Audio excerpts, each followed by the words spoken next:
Alright, let's dive into this pre-season friendly between Arsenal and Real Betis, because there's a lot more here than just a routine warm-up match. What makes this really interesting is the potential return of key players like Gabriel and Gabriel Martinelli.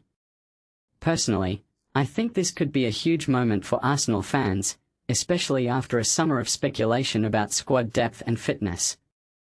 Gabriel's return, in particular, is massive.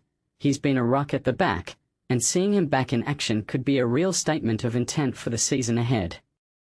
But here's the thing, pre-season friendlies are often about more than just the starting 11.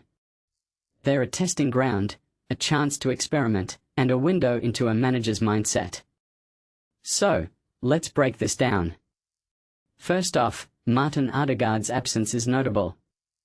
He's the captain, the heartbeat of the team, but he's unlikely to feature due to a lack of training. Now, this raises a deeper question. How much does a captain's presence matter in these early games? In my opinion, it's less about the 90 minutes and more about the leadership void it creates. That said, it opens the door for Ethan Nwaneri, who's been knocking on the door for a while. If you take a step back and think about it, this could be a make-or-break moment for him. He's got the talent, but does he have the consistency to step up when the big names are out?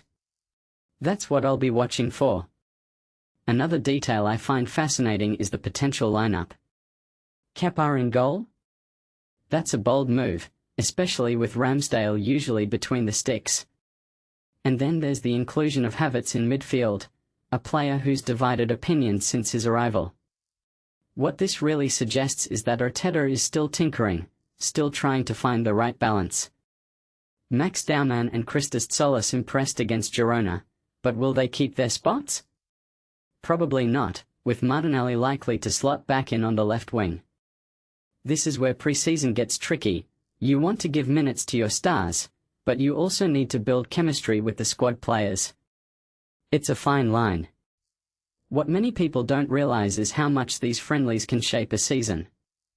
Injuries, for example, are always a concern.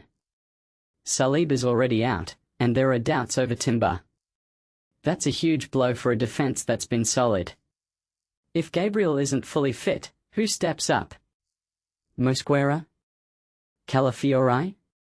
These are the questions that keep managers up at night. And let's not forget the venue, the Aviva Stadium. Playing in a neutral ground like that can change the dynamics of the game. It's not just about the result, it's about how the team adapts to a new environment.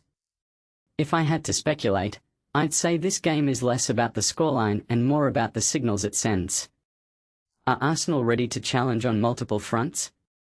Can the younger players step up when needed? Personally, I think this match will give us a clearer picture of where Arteta's head is at. One thing that immediately stands out is the blend of experience and youth in this lineup. It's a risky strategy, but it could pay off big time if everything clicks. What this really suggests is that Arsenal are building for the future, not just the present. So, here's my closing thought. Pre-season friendlies are often written off as meaningless, but they're anything but.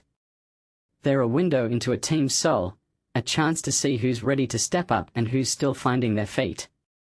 For Arsenal, this game against Real Betis could be the first chapter in a season full of promise, or a warning sign of challenges ahead. What do you think? Let me know in the comments below. Are you excited about this lineup, or are there changes you'd make? Let's keep the conversation going.